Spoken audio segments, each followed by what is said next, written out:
രാജിവെക്കേണ്ടത്. എന്തൊക്കെ പറഞ്ഞാലും മുഖ്യമന്ത്രി രാജിവെക്കണം. ഇയാള് രാജിവെക്കാൻ ഇവിടെ ആരും മുഖ്യമന്ത്രി ആയിട്ടില്ലടോ. നമുക്ക് ഇവിടെ ഭരിക്കാൻ പറ്റുമെന്ന് വരെ തീരുമാനമായിട്ടില്ല. എന്തായാലും 69 സീറ്റ് വെച്ച് പ്രതിപക്ഷത്തിന് മന്ത്രിസഭ ഉണ്ടാക്കാൻ പറ്റില്ല. പക്ഷേ കൃഷ്ണകുമാർ നമ്മളോടൊപ്പം നിന്നാലേ നമുക്ക് ഭരിക്കാൻ പറ്റൂ. എന്നാലേ 71 തികയൂ. കൃഷ്ണകുമാർ അതിന് തയ്യാറാവോ? സീറ്റ് കൊടുക്കാത്തതിന്റെ ദേഷ്യം കാണില്ലേ? ഞാൻ ഇതിനെക്കുറിച്ച് അവനോടൊന്ന് സംസാരിച്ചു. അവൻ ഇങ്ങോട്ടൊന്ന് വരാമെന്ന് അർത്ഥസമ്മതം മൂളിയിട്ടുമുണ്ട്.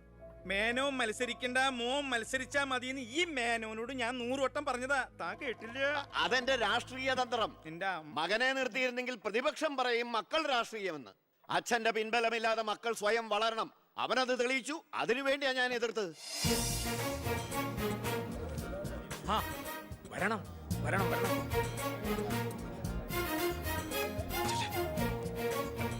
മിടുക്കൻ മിടുക്കൻ. എന്നോട് പിണക്കൊന്നുമില്ലല്ലോ. എന്തിന്? ഇത് പൊളിറ്റിക്സ് അല്ലേ? ഇവിടെ വേണ്ടത് സ്പോർട്സ്മാൻ സ്പിരിറ്റ് അല്ലേ? നീ ഇരിക്കടാ. അങ്ങോട്ടിരിക്കേ. വേണ്ട സാർ. കൃഷ്ണകുമാറിന്റെ പിന്തുണ ഞങ്ങൾക്ക് പ്രതീക്ഷിക്കാമല്ലോ അല്ലേ? ഞാൻ പിന്തുണച്ചാലേ KDF-ന് മന്ത്രിസഭ ഉണ്ടാക്കാൻ സാധിക്കുമെന്ന് എനിക്ക് നന്നായിട്ട് അറിയാം. ചെറുപ്പം മുതൽ പ്രവർത്തിച്ചു പോന്ന പ്രസ്ഥാനത്തിന്റെ കൂടെ നിൽക്കാൻ എനിക്ക് സന്തോഷമേ ഉള്ളൂ. പക്ഷെ ഒരു ഡിമാൻഡുണ്ട്. ആഭ്യന്തരം എനിക്ക് കിട്ടണം.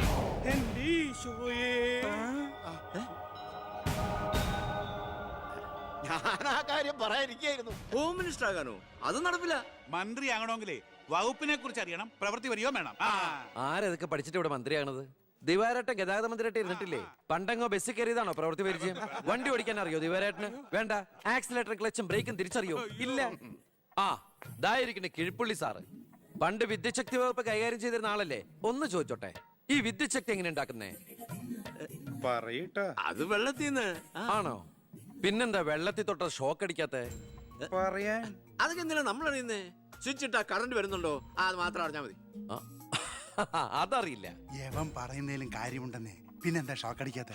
നമ്മളെന്തിനാ വല്ലവന്റെയും കാര്യം ആലോചിച്ച് തല ഉണ്ടാക്കുന്നേ? ഏതൊരു ജോലിക്കുണ്ട് യോഗ്യത ടെസ്റ്റ്.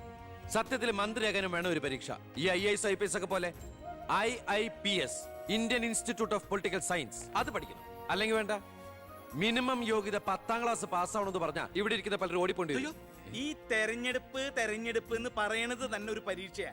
ആ പരീക്ഷ പാസ്സായവർക്ക് മാത്രമേ മന്ത്രിയാവാൻ പറ്റൂ. അതൊരു പരീക്ഷയല്ല സാറ്, പരീക്ഷണമാണ്.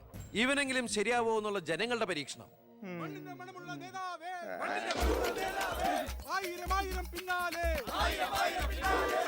മതി, ഇനി നിങ്ങൾ ഇവിടുന്ന് ജൈവിച്ചോ. ഞാൻ പറയാതെ ആരും നിർത്തരുത്. മണമുള്ള നേതാവേ, ആയിരം ആയിരം പിന്നാലെ. എന്തിനാ ഇങ്ങനെ ഓരോന്നിനെ സൃഷ്ടിക്കണേ?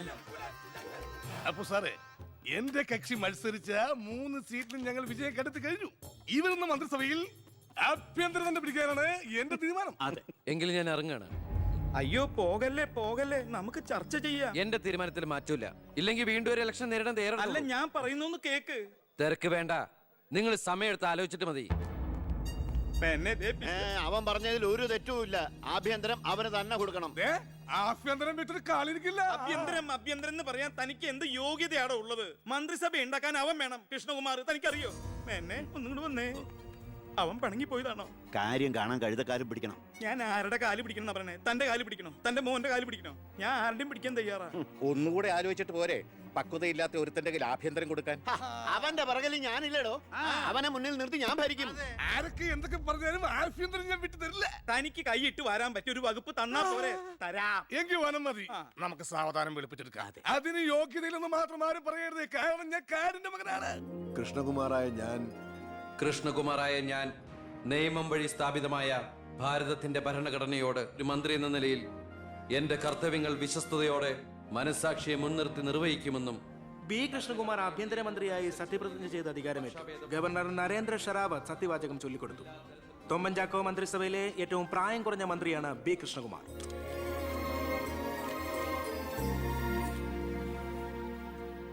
പുരകത്തുമ്പോൾ വാഴ വെട്ടുന്നു എന്ന രീതിയിലല്ലേ ഭൂരിപക്ഷം തികയ്ക്കാൻ ബുദ്ധിമുട്ടിയ KDF-ൽ നിന്നും നിങ്ങൾ ആഭ്യന്തരമന്ത്രി സ്ഥാനം വില പറഞ്ഞു വാങ്ങിച്ചത്? എനിക്ക് കിട്ടിയ അവസരവും ഉപയോഗിച്ചു എന്നുള്ളത് ശരിയാണ്. അത് പക്ഷേ എന്റെയും കുടുംബത്തിന്റെയും സാമ്പത്തിക ഭദ്രത അരക്കെട്ടുറപ്പിക്കാനോ അധികാര ദുർവിനിയോഗത്തിനോ അല്ല. മറിച്ച് എനിക്ക് കിട്ടിയ ഈ അധികാരം ജനനന്മയ്ക്കായി വിവേകത്തോടെ ഉപയോഗിക്കാനാണ്. അച്ഛനെതിരെ മത്സരിച്ചപ്പോഴുണ്ടായ മാനസികാവസ്ഥ? ഞാൻ അച്ഛനെതിരായിട്ടല്ല, അച്ഛന്റെ രാഷ്ട്രീയ നയങ്ങൾക്കെതിരെയാണ് മത്സരിച്ചത്. രാഷ്ട്രീയം വ്യക്തിനിഷ്ഠമല്ല. അച്ഛനെ തോൽപ്പിച്ചപ്പോൾ എന്തു തോന്നി? ഞാനല്ലോ തോൽപ്പിച്ചത്, ജനങ്ങളല്ലേ. രാഷ്ട്രീയക്കാർ കൊള്ളരുതായ്മ കാണിച്ചാൽ വോട്ടിങ്ങിലൂടെ പുറത്താക്കാൻ ജനങ്ങൾക്ക് അവകാശമുണ്ട്. അപ്പോൾ താങ്കളുടെ അച്ഛൻ ശ്രീ ബാലഗംഗാധരൻ ഒരു കൊള്ളരുതാത്തവരും അഴിമതിക്കാരും ഒക്കെ ആണെന്നാണോ ബഹുമാനപ്പെട്ട മന്ത്രി പറയുന്നത്? ഞാനൊരു വ്യക്തിയല്ല ഉദ്ദേശിച്ചത്. അച്ഛൻ കുറ്റവിമുക്തനാണെന്ന് തെളിയിക്കപ്പെട്ട താങ്കൾ ഈ മന്ത്രിസ്ഥാനം ഒഴിഞ്ഞ് അദ്ദേഹത്തിന് വീണ്ടും ഒരു അവസരം നൽകുമോ? അച്ഛൻ നിരപരാധിയാണെന്ന് തെളിഞ്ഞാൽ പാർട്ടി ആവശ്യപ്പെട്ടാൽ എന്റെ മന്ത്രി പദവിയും MLA സ്ഥാനവും ഉപേക്ഷിക്കാൻ ഞാൻ തയ്യാറാണ്. കുറച്ച് സമയം, ഒരുപാട് കാര്യങ്ങൾ. അപ്പോ നമുക്ക് വീണ്ടും കാണാം.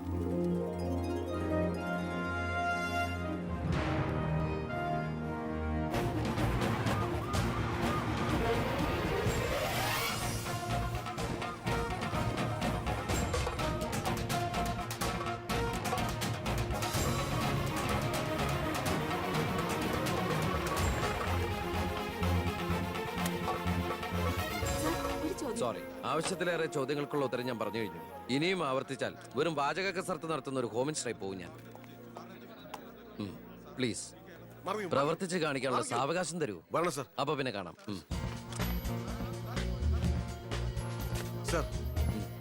സാർ പറഞ്ഞില്ലേ കറപ്ഷൻ ഇല്ലാത്ത officers? DYSP Anantharaghavan, SI Prathap Varma. Sir please come.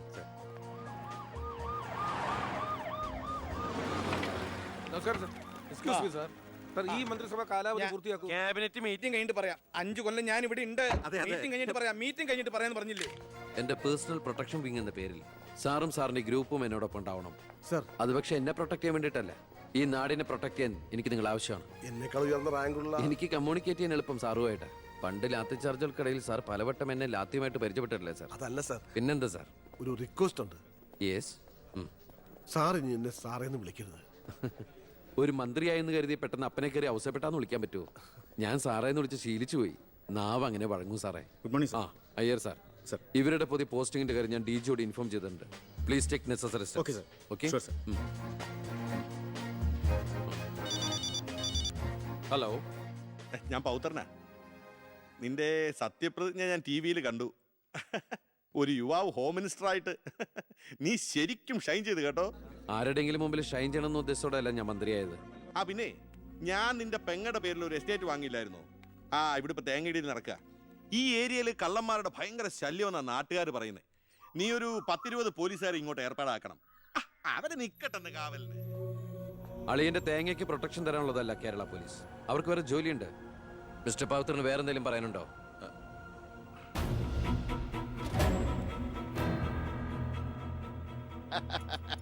പല വകുപ്പുകളും കൈകാര്യം ചെയ്തിട്ടുണ്ടെങ്കിലും ആഭ്യന്തരം ഇതാദ്യ.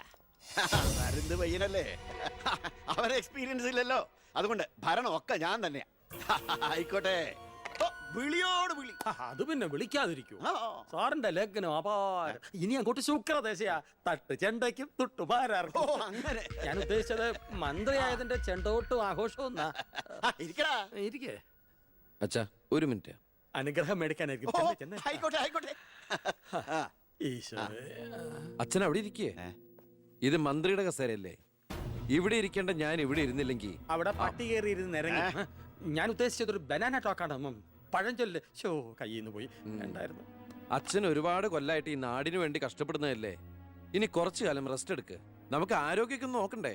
അതെ അതെ, മകൻ ഇവിടെ ഹോം മിനിസ്റ്റർ ആകട്ടെ. അച്ഛൻ ഇനി കുറച്ച് നാള് ഹോമിലെ മിനിസ്റ്റർ ആകട്ടെ. വേണ്ടല്ലേ?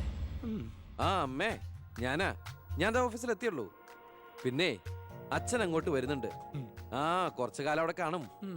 സന്തോഷായില്ലേ? അച്ഛന് ഇഷ്ടപ്പെട്ട ആഹാരങ്ങളൊക്കെ ഉണ്ടാക്കി കൊടുക്കണം. പാലടയും പ്രഥമനൊക്കെ ആയിക്കോട്ടെ. വേണമെങ്കിൽ വീട്ടിൽ ഒരു ATM കൗണ്ടർ ഞങ്ങൾ ഏർപ്പാടാക്കി തരാം. ATM? അതെ, എനി ടൈം മദ്യം. ചുമ്മാ അടിച്ച് വീലായിട്ട് വാള് വെച്ചോട്ടെ സാർ. ഇനിയിപ്പോ ആര് ചോദിക്കാൻ? എന്തിനാ സാർ എന്ന് സമയം കളയുന്നത്? ഇപ്പൊ പോയ സന്ധിക്കുമ്പോ വീട്ടിലെത്താം. ഇവിടെ ഞങ്ങൾക്ക് 100 കൂട്ടം പണികളുണ്ടെന്നേ. അച്ഛനോട് നിന്നാലേ നമ്മുടെ പണി നടക്കത്തില്ല. ഓ, എന്തൊക്കെ ആഗ്രഹങ്ങളായിരുന്നു. പോകുന്ന പോക്ക് കണ്ടില്ലേ? CPU പോയ കമ്പ്യൂട്ടറിനെ പോലെ. സർ, കളക്ടർ ഗോപിനാഥൻ കാണാൻ വന്നിട്ടുണ്ട്. വെയിറ്റ് ചെയ്യാൻ പറയൂ. കുറെ നേരമായി വെയിറ്റ് ചെയ്യുന്നു സർ. കുറച്ചേരം കൂടി വെയിറ്റ് ടയർ സാറേ. Okay sir. ഇയാൾ ആരാ? സ്വാമിനാഥൻ അയ്യർ, M.Com LLB, എന്റെ PA. അയ്യോ, അപ്പൊ ഞാനോ? താൻ വേറെ 8ാം ക്ലാസ്സും കുസ്തിയില്ലേ? അപ്പൊ എന്റെ പോസ്റ്റ്? എടോ, നിന്ന നിൽപ്പിൽ മറുകണ്ഠം ചാടിയ തന്നെ ഞാൻ എങ്ങനെ വിശ്വസിക്കാനാ? ഇനി തിരികെ അങ്ങോട്ട് എന്ന് അവിടെ വിശ്വസിക്കില്ല. അതെന്റെ കുറ്റമല്ല. അപ്പൊ ഞാൻ എന്ത് ചെയ്യും?